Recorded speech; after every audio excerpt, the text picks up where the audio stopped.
दोस्तों इलेक्ट्रॉनिक्स पीके में तो फिर से खुशामदीद दोस्तों। जो आज वीडियो मैं आपके सामने लेके आ चुका हूँ, ये वीडियो हमारी इस एयर कूलर के ऊपर होने जा रही है। आपके सामने एक एयर कूलर की बॉडी पड़ी है और इसके अंदर कोई चीज़ फ़िलहाल नहीं पड़ी। तो ये जो है जी चलता था और इसकी जो मोटर है वो ख़राब हो चुकी है। इसकी जो मोटर की वीडियो मैंने पिछली वीडियो जो है वो डाली है, आपको उसका लिंक भी मिल जाएगा। तो आज की इस वीडियो के अंदर हम इसको रिस्टोर करने लगे हैं, दोबारा से इसको एयर कूलर को तैयार करेंगे। तो यहाँ पर आप देख सकते हैं कि थोड़ा बहुत इसको जो जंग है वो लगा है और हैंड वेवर की मदद से यहाँ से रिमूव करेंगे और उसके बाद इसके ऊपर थोड़ा थोड़ा हल्का सा वाइट कलर भी लगा देंगे ताकि दोबारा जंग ना लगे। बाकी इसकी जो ग्रिल्स हैं ये है पैड वाली, तो बाकी इसके अंदर अभी खाली है बिल्कुल। ये छोटे साइज़ का, इतना बड़ा साइज़ नहीं है इसका। चलिए दोस्तों, फिर बिना टाइम वेस्ट किए इसकी रिस्टोरेशन शुरू करते हैं और आपको भी दिखाते हैं। दोस्तों कुछ इस तरीके से आपने ये मोटर जो है इसके ऊपर फिक्स करनी है। जो इसकी फ्रेम होती है मोटर के लिए बनाई जाती है, एयर कूलर के अंदर होती है। तो यहाँ पर 2 बोल्ट मैंने लगा दिए हैं। एक की जो सुराख है ये थोड़ा सा एडजस्टमेंट नहीं हो रही थी, लेकिन यहाँ पर ये 2 से भी हिलेगा नहीं। बाकी जो प्रोपेलर है इसके ऊपर मैंने लगा दिया है। इसके अंदर एक नट लगता है 8 नंबर का, वो भी लगा दिया हमने। और अभी यहाँ पर ये मुकम्मल फिक्स हो चुका है। तो अभी इसको हमने कूलर के अंदर फिटिंग करनी है। इसकी कूलर का जो है जी हमने सैंड पेपर की मदद से जहाँ पर थोड़ा बहुत जंग लगा है उसको रब कर लेना है, उसको साफ़ कर लेना है वहाँ से। तो अभी चलते हैं जी अपने कूलर की जानिब और इसकी फ़िटिंग करते हैं।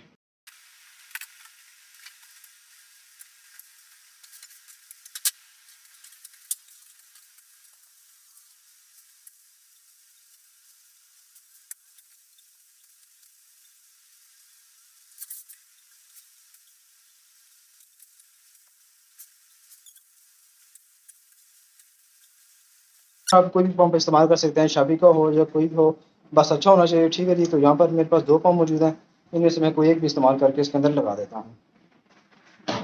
बाकी इसकी वायरिंग जो इस तरीके से होगी कि फ़ैन की और इसकी पॉजिटिव, ये पंप की पॉजिटिव आपने बटन के साथ लगानी है ताकि बटन से ऑन ऑफ हो। बाकी जो है जी इसकी नेगेटिव वो कॉमन होगी। वही वायर हमने अपने फ़ैन के साथ भी लगानी है और अपने इस कूलर के साथ भी लगानी है। वो वायर डायरेक्ट हमारी नेगेटिव जा रही होगी बाहर, जहाँ से हमने इसको इनपुट देनी है 12 वोल्ट, और जो पॉजिटिव है वो हमने अपने बटन से गुजार के लेके जानी है ताकि हमारा यहाँ से ऑन ऑफ हो सके।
जी दोस्तों, इस वक्त जो लाइट है वो चली गई है और हमारी कूलर की जो वायरिंग है मुकम्मल तौर पर हो चुकी है। अभी इसको बारी आ रही थी टेस्ट करने की यहीं पर।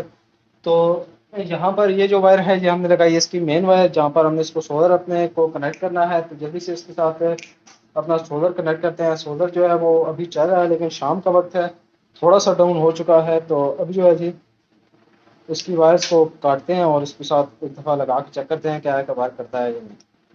सोलर की वायर हमने इसके साथ अटैच कर दिया है। अभी इसके बटन बंद है और ये जो बटन है ये इसका फ़ैन का है और ये जो बटन है इसके पंप का है। आपको आवाज़ भी आएगी अभी, लेकिन पानी नहीं है तो अभी पंप को नहीं चला रहे, अभी सिर्फ हम फ़ैन को चला रहे हैं। तो यहाँ पर आप देख सकते हैं कि हमारा जो फ़ैन है वो तो चल चुका है, लेकिन अभी जो है जी सोलर डाउन हो चुका है जिसकी वजह से हमारा जो है जी पंप वो भी ऑन नहीं है। दोस्तों फाइनली इस वक्त हमारा जो एयर कूलर है वो तैयार हो चुका है। आप देख सकते हैं कि हमारा जो फ़ैन है वो चल रहा है और पंप जो है वो भी हमारा यहाँ पर चाह रहा है। आपको दिखाई दे रहा होगा कि पानी जो है वो नीचे आ रहा है और हमारी जो ग्रिल्स हैं वो गीली हो रही हैं। और ये ग्रिल हमने उल्टी लगाई है और आप यहाँ पर देख सकते हैं कि इसके अंदर से भी पानी आ रहा है। ये काफ़ी अच्छे तरीके से इस तरीके से पानी आता है। अगर आप इसको उल्टा लगाएंगे तो मुकम्मल तौर पर जो ग्रिल है वो गीली हो जाएगी। और इस जानब की आप देख सकते हैं कि पानी जो है हमारा आ रहा है, लेकिन बीच में से ग्रिल गीली है। अगर आप इसको उल्टी तरह लगाएंगे तो आपका जो पानी है वो अच्छी तरीके से फैलेगा। बाकी जो पंखे की स्पीड है वो थोड़ी सी कम है। वजह यह है कि ये मोटर दोबारा से हमने रिपेयर की है। इसकी स्पीड पहले से ही कम हो गई थी क्योंकि इसकी वाइंडिंग में कोई ना कोई फॉल्ट आ चुका है। लेकिन फिर ये था कि आपको पता चल सकेगा है कि दोबारा से एयर कूलर किस तरीके से तैयार किया जाता है। तो इस तरीके से तैयार किया जाता है। आप देख सकते हैं काफ़ी ठंडी हवा भी हमें मिली है, तो मेरे रूम के लिए बेहतरीन है। मैं जहाँ पर काम करता हूँ वहाँ पर लगा के बैठ जाऊँगा और बिल्कुल सेट हो जाएगा। बाकी ये शोर शराबा भी नहीं आएगा इसका वीडियो के अंदर। दूसरे कूलर्स का तो आता है, काफ़ी स्पीड होती है इस वजह से। बाकी यहाँ से ये बटन्स हैं, इसको दबाऊँगा तो ये फ़ैन ऑफ हो चुका है, इसको दबाऊँगा तो पंप ऑफ हो जाएगा और ये फ़ैन दोनों ऑन करते हैं। बाकी सप्लाई के ऊपर हमने इसको चलाया है, 16 एम्पेयर की मेरे पास सप्लाई है इसके ऊपर। बाकी ये काफ़ी अच्छी तरीके से ये वर्क कर रहा है। तो ये थी दोस्तों हमारी आज की वीडियो। उम्मीद करता हूँ आपको वीडियो पसंद आई होगी। अगर वीडियो पसंद आई है तो इसे लाजमी से लाइक करें, शेयर करें। चैनल पर नए चैनल का सब्सक्राइब। मिलते हैं किसी और वीडियो में, तब तक के लिए अपनी बहुत सारी दुआ में याद रखिएगा। अल्लाह हाफ़िज़।